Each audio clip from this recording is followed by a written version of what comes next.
What would you do if at the age of 19 you found yourself pregnant and your parents told you to either abort the baby or leave the house? This is my story. When I chose to keep the baby, my parents kicked me out. I tried to explain that aborting the baby would get us into big trouble, but my father wouldn't listen. 10 years later, I decided to return and finally share the truth with them. When I did, they were left in complete shock.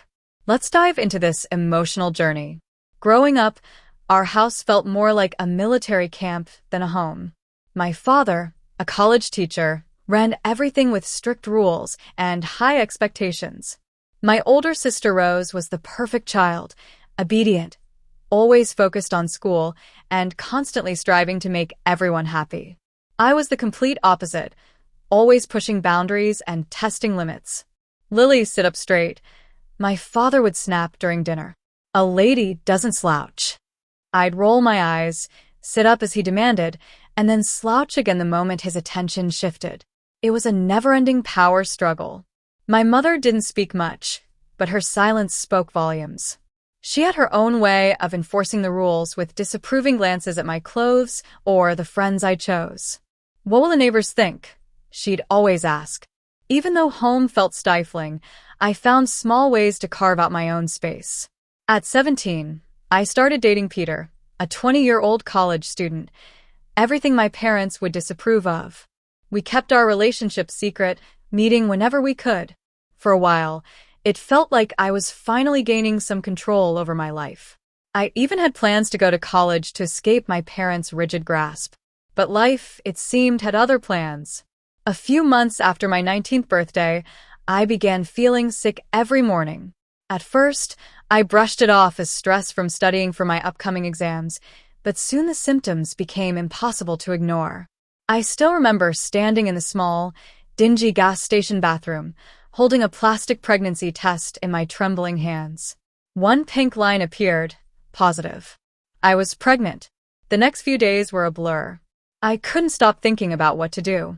I knew I had to tell Peter, but every time I tried to call him, fear kept choking me, and I'd hang up. Finally, I couldn't avoid it any longer. We met at our usual spot, a small park tucked away from the world's eyes. Peter smiled when he saw me, but his smile quickly vanished when he noticed my expression. "Lily, what's wrong?" he asked, reaching for my hand. I pulled away, wrapping my arms around myself, unable to hold it together. "I'm pregnant," I blurted out, the words tumbling out of my mouth like a confession.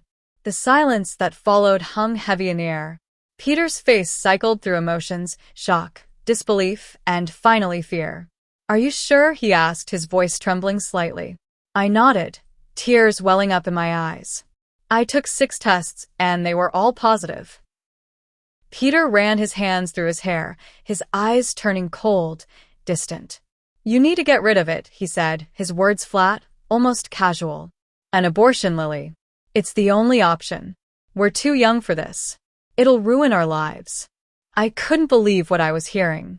This was Peter, the boy I thought I loved, telling me to get rid of our baby as if it were a mere inconvenience. "Get out of my sight," I hissed, the words sharp with anger. I turned my back on him and walked away, leaving him standing there. He didn't follow me, and I didn't care. I was left alone with the weight of the decision I now had to make. Telling my parents was even harder. I waited until after dinner, when my father was in his usual spot in the living room, buried behind his newspaper. My mother was knitting, as always, and Rose stood in the background, a silent observer of my turmoil. "I have something to tell you," I said, my voice shaking. My father lowered the newspaper and looked at me suspiciously. "What is it, Lily?" I took a deep breath. "I'm pregnant." The reaction was worse than I could have imagined. My father's face turned red as he started yelling about shame and disappointment. My mother burst into tears, crying about what the neighbors would think. Rose just stood there, shocked and disgusted. "You'll get an abortion," my father said once he had calmed down enough to speak clearly. "We'll find a discreet clinic. No one has to know about this mistake." At first, I didn't want to listen, but the pressure from my family was too much. A few days later, I found myself sitting in a doctor's office. My mother and Rose sat beside me like guards. The doctor, a kind woman in her 50s, looked over my charts with a frown. Then she looked up at me, her eyes full of concern. "Lily, I need to tell you something important," she said gently. "Because of your medical history, if you have an abortion, there's a high chance you may never be able to have children again." Her words hit me hard. Never be able to have children again? Suddenly, the choice was clear. "No," I said, my voice stronger than I expected. "I'm not doing it. I'm keeping the baby." My mother gasped, and Rose rolled her eyes. But I stood my ground. The drive home was tense and silent. When we walked through the door, my father was waiting, expecting news. "Well," he demanded. "She wouldn't do it." My mother spat, frustrated. "After everything we've done for her," my father said, his face twisted with anger. He took a deep breath and then spoke, his voice cold and final. "Get out. Pack your things, and leave this house. You're no daughter of mine. I won't have you embarrassing this family with your condition," my father said, his voice cold. My mother nodded in agreement, her eyes hard. "You heard your father. Go." Rose just stood there, silent and judgmental. Tears ran down my face as I rushed to my room, grabbing some clothes and throwing them into a bag. As I headed for the door, my father's voice stopped me one last time. "And don't think about coming back. As far as we're concerned, you're dead to us." The door slammed behind me with a sound that felt final and devastating.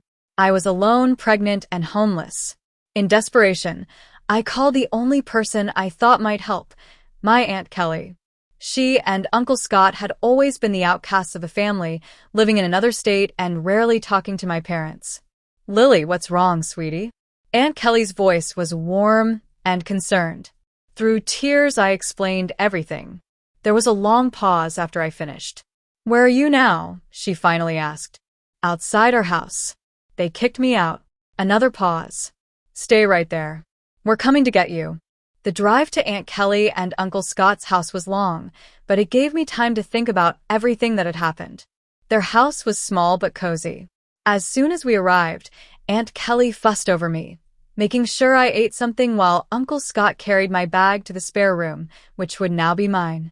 "It's not much," he said, placing the bag down, "but it's yours for as long as you need it."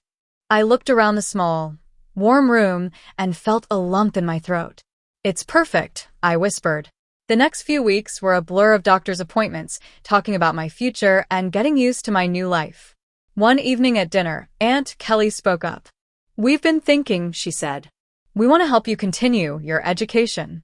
I looked up from my plate, surprised. "What do you mean?" Uncle Scott leaned forward. "We've saved some money over the years. We never had kids of our own, so we want to use it to help you go to college." I was speechless. After everything that had happened, the idea of going to college felt impossible. "I don't know what to say."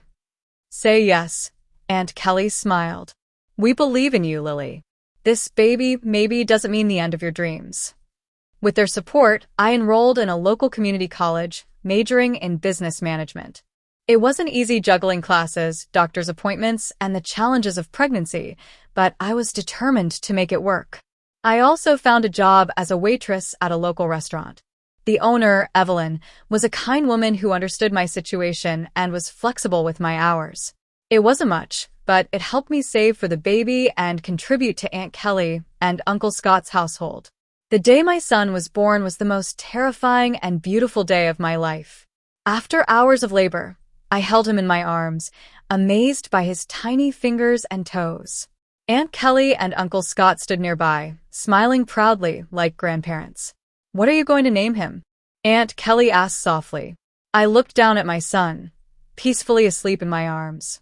"Jonquil," I whispered. "It means God is my judge, because no matter what anyone else thinks, I know I made the right choice." As I adjusted to being a mother, juggling a newborn with college classes and work, I often thought about my parents and Rose. Did they know about Jonquil? Did they regret what they had done? But I pushed those thoughts aside.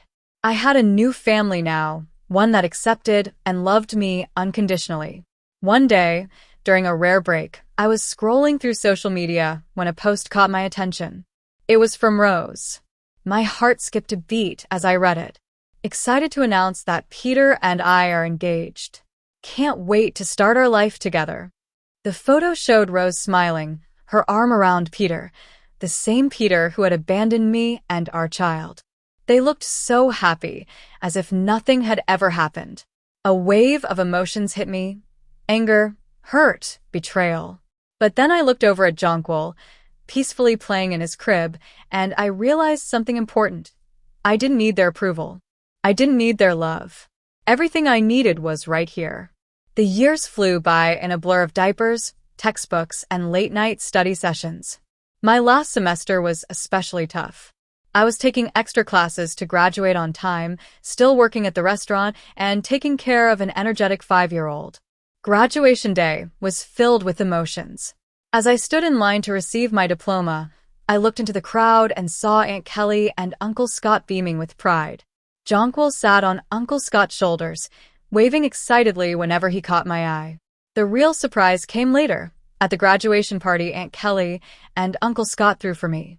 While we were celebrating, Evelyn, my boss from the restaurant, pulled me aside.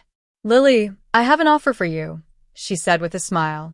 "I'm looking for a new restaurant manager, and I think you'd be perfect for the job." I was stunned. "Me? But I've only been a waitress." Evelyn waved off my doubt.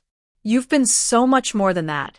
I've seen how you handle tough customers, how you organize the staff, and how you've balanced work, school, and motherhood. That's the kind of dedication and skill I need in a manager." It felt like a dream come true, a steady job with better pay and regular hours. It was exactly what Jonquil and I needed to start our new life. The next few years were full of positive changes. I threw myself into my new role at the restaurant, learning everything I could about management and business. Jonquil started school and grew into a smart, curious boy who loved to read and play baseball. It was at one of Jonquil's Little League games that I met Frank. He was there with his son Tyler, who was playing on the other team. We started talking, and I was instantly drawn to his kind eyes and easy laugh. "Single dad?" I asked, noticing he was alone. He nodded, a sad smile crossing his face. "Widower, actually. Tyler's mom passed away when he was a baby." My heart ached for him. "I'm so sorry. That must be hard." "It is," he admitted. "But we manage." "How about you?" "Single mom." I laughed softly. "Is it that obvious?" Our relationship developed slowly. We were both cautious, having been hurt before, and with our children in the picture, we didn't rush things. But as months passed, I found myself falling for Frank. He was kind, patient, and Jonquil adored him. A year after we met, Frank proposed. It wasn't anything dramatic, just a quiet moment in his backyard with our boys playing nearby. Our wedding was small and intimate, with only close friends and family. As I walked down the aisle with Jonquil proudly by my side as the ring bearer, I caught Aunt Kelly's eye. She was crying, but her smile was radiant. Life with Frank, Jonquil, and Tyler soon settled into a comfortable rhythm. A couple of years after our wedding, we were blessed with another addition to our family. Our daughter Betty was born on a warm spring morning. As I held her in my arms, with Frank, Jonquil, and Tyler gathered around the hospital bed, I felt a sense of completeness I had never known before. I loved all three of my children equally: Jonquil and Betty, my biological children, and Tyler, my stepson. Blood didn't matter. They were all my kids. One evening, Aunt Kelly was over, helping with the kids, when we were startled by a familiar voice coming from the TV. There, larger than life, were my parents. My father stood at a podium, waving to a cheering crowd. The ticker at the bottom of the screen read, "Adam Johnson announces his candidacy for mayor." My heart nearly stopped. It had been years since I had seen my parents, even if only on a screen. My father looked older, his hair grayer, but his eyes still had that same stern, determined look I remembered so well. As we watched him speak about family values and moral integrity, Aunt Kelly's face twisted with anger. "Hypocrites," she spat, her voice shaking. I turned to her, shocked. "Aunt Kelly?" She took a deep breath, her eyes never leaving the screen. "There's something you need to know, Lily. Something they've kept hidden for years." "What?" I asked, confused. What she told me next shook me to my core. Many years ago, Before Rose and I were born, my parents had their first child, a boy. But he was born with a severe physical disability, without legs. Instead of loving and caring for him, they left him at the hospital, too afraid that he would embarrass them. I felt a whirlwind of emotion, shock, disbelief, and a deep sadness for the brother I never knew. "Why didn't you tell me sooner?" I asked Aunt Kelly, my voice shaky. Her eyes filled with tears. "I'm sorry, Lily. I should have. But after what your parents did to you, I didn't want to add to your pain." That night, after the kids were in bed, I made a decision. I needed to find my brother. With Frank's support, we hired a private investigator. Weeks went by, and finally we had a lead. My brother was alive and, against all odds, he had thrived. He was a successful writer, married with kids of his own. He had been adopted by a wealthy family that had given him every chance to succeed. Meeting him for the first time was surreal. Even though he looked different, I could see parts of myself in his face. His name was Larry, and he greeted me with a warm smile and open arms. "I always knew I had a biological family out there somewhere," he said softly. "I just never thought I'd find a sister." Over the next few months, Larry and I became close. I introduced him to my family, and he welcomed us into his. His wife, Julia, a coincidence that made me laugh, and their 2 children became part of our extended family. 22 years had passed since the day my parents kicked me out. Life had moved on, bringing both joy and sorrow. My oldest, Jonquil, was now 20 and had just started college on a baseball scholarship. I couldn't have been prouder of the man he was becoming. One lazy Tuesday afternoon, I was scrolling through news articles when a familiar face caught my eye. It was my father, looking older but still carrying that same air of self-importance. The headline read, "Mayor Adam Johnson discusses family values, an exclusive interview." Curiosity got the better of me, and I clicked on the video. For a few minutes, I listened as my father talked about the importance of family and moral values. Then the interviewer asked about his children. My father's face softened into what I knew as his public sympathy look. "I have one daughter, Rose. She's the light of our lives. Tragically, we lost 2 of our children. The pain never goes away, but it's made our family stronger." For days, I seethed with quiet rage. How dare they? How dare they erase me and Larry, pretending to be tragic, sympathetic figures? Almost as if fate was stepping in, Larry called. "Lily, guess what? I'm doing a book signing in our hometown next week. It would mean the world to me if you could come." I wouldn't miss it for the world, I told him, a plan already forming in my mind. The following week, I found myself back in the city where I grew up. As I walked through the familiar streets, memories came rushing back, some good, but many painful. I pushed them aside, staying focused on what I needed to do. The book signing was being held in the grand ballroom of the city's most prestigious hotel. As I entered, I realized Larry hadn't been exaggerating. Half the town seemed to be there. Local celebrities, business leaders, and politicians were all mingling, waiting for the event to start. And there, in the front row, sat my parents and Rose. My father, now the mayor, looked every bit the part of a distinguished politician. My mother, elegantly dressed, smiled and nodded at people she knew. Rose sat beside them. They hadn't noticed me yet. I found a seat near the back, my heart pounding so loudly I thought everyone could hear it. Larry rolled onto the stage in his wheelchair to loud applause. He looked confident and comfortable in the spotlight. As he began talking about his book and his life, I saw my parents nodding, trying to look sympathetic. "I was born with a severe disability," Larry said. "No legs and other health issues. My biological parents abandoned me at the hospital, unable or unwilling to care for me." I watched my father closely, but his expression didn't change. No recognition, no shame, just the practiced look of a politician showing concern for someone else's story. "It's a sad story," Larry continued, "but I was lucky. I was adopted by a wonderful family who gave me every opportunity to succeed. Still, I always wondered about my birth family, who they were, and why they gave me up." The room was completely silent, everyone focused on Larry as he spoke. My heart raced. knowing the moment that would change everything was coming. Then Larry smiled, his eyes sparkling with a mix of humor and determination. "But that's not the end of my story," he said. "You see, I found my family. My sister Lily is here today." He turned toward me, extending his hand. "Lily, would you join me on stage?" A gasp spread through the audience as I stepped into the spotlight. Many faces showed recognition. After all, I had grown up in this town. But the most dramatic reactions were in the front row. My parents' faces went pale, their expressions shifting between shock, fear, and realization. Rose looked like she had seen a ghost. They knew their carefully built image was about to fall apart. My parents stood quickly, clearly planning to make a fast exit, but I wasn't about to let them escape the truth again. "Mom, Dad, please stay," I called out, my voice echoing through the now silent room. "I think it's time we had an honest conversation, don't you?" My parents froze, trapped by the eyes of the entire audience. Slowly, reluctantly, they sat back down.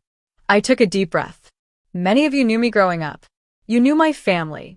But there's a lot you didn't know, a lot that's been hidden for far too long." And then I told them, And then history repeated itself. I continued, my voice growing stronger. When I got pregnant at 19, they didn't offer support or understanding.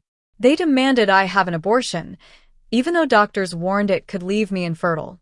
When I refused, they kicked me out, pregnant, alone, and abandoned, all to protect their perfect image. Gasps and whispers spread through the crowd. I saw people's disgusted looks aimed at my parents, who seemed to shrink in their seats. For years, I've heard them talk about family values and morality, I said, my voice full of emotion. But their actions tell a different story. They abandoned 2 of their children when we needed them the most. They erased us from their lives to keep up their perfect image. The room erupted into chaos. People were shouting, some at my parents, others at each other. Journalists who had come for a simple book signing were now furiously taking notes or speaking into their phones. In the midst of the uproar, I locked eyes with my father, the man who had once seemed so powerful in my childhood. Now he looked small and defeated. My mother was openly crying, and Rose sat frozen, her face a mask of shock and confusion. In the days that followed, the story blew up. It was all over the local news, then the national news. My father's political career crumbled overnight. The man who had preached integrity and family values was exposed as a hypocrite. His position as mayor became untenable, and within a week he resigned, citing personal reasons. But everyone knew the truth. The college where he had taught quickly distanced itself, firing him. Amidst all the chaos, one thing became clear. My sister Rose made her choice. She stood firmly by our parents, refusing to face the truth. During a brief phone call, she hissed, "You've ruined everything. Don't contact me again. You're dead to me, just like you're dead to Mom and Dad." But life has a way of surprising you when you least expect it. A few days later, I got a call from a number I hadn't seen in over 22 years. It was Peter, Rose's husband, and the father of my eldest son. "Lily," he said, his voice hesitant and almost shy. "I've been thinking about us, about what happened. Rose and I, we can't have children. And I thought, well, we have a son together. Maybe we could be a family." I couldn't help but laugh bitterly. "Peter, you made your choice 22 years ago. You left me when I was pregnant with your child. You married my sister. And now, just because you can't have children with her, you think you can come back to me? No, that's not how it works." "But Lily," he tried again. "No, Peter." I cut him off firmly. "I have a wonderful husband and a beautiful family. I don't need you, and I certainly don't want you. Goodbye." I hung up, feeling a sense of closure I hadn't known I needed. But the surprises didn't stop there. The next day, I got another unexpected call, this time from Peter's parents. "Lily," a tentative voice asked. "This is Lauren, Peter's mother. We just found out about Jonquil. Is it true? Do we have a grandson?" The conversation that followed was emotional and eye-opening. Peter and my parents had told them I'd had an abortion and run away. They'd spent years believing their grandchild had never existed. "We'd like to meet him," Lauren said, her voice trembling. "If that's okay with you. Of course, we understand if you don't want us in your lives." I paused for a moment. Peter's parents weren't responsible for what he had done, nor for the lies my own parents had spread. They had been deceived too. "Okay," I said finally. "I'll talk to Jonquil and see if he's open to meeting you." The meeting between Jonquil and his grandparents went surprisingly well. There were tears, hugs, and lots of catching up. Jonquil, always kind-hearted, welcomed them with open arms. In the months that followed, life settled into a new normal. Larry and his family became a regular part of our lives, filling our home with laughter and love. Aunt Kelly and Uncle Scott doted on all the grandchildren, biological or not. As for my parents and Rose, I only heard bits and pieces about them. They had moved away, trying to escape the scandal. Part of me felt sorry for them, but I knew deep down that I had done the right thing by telling the truth. As Lily decided to face the truth and share her story with the world, everything began to change. All the secrets were exposed, and her family had to deal with the consequences of their past mistakes. Lily's story is a powerful testament to the strength of truth and the courage to stand up against family secrets and deceit. After years of being rejected and made to feel less than, Lily finally found her voice, not just for herself, but for her child. Choosing to speak out and expose her parents' wrongdoings, though painful, was the right thing to do to help Lily reclaim her freedom and peace of mind. The lesson from this story is that sometimes facing the truth and confronting the past is necessary for us to move forward. Even though family may not understand or support us, standing up for ourselves and for those we love is what matters most. Only by confronting the truth can we build a life of true freedom and happiness. What do you think about Lily's decision? If you were her, what would you have done in this situation?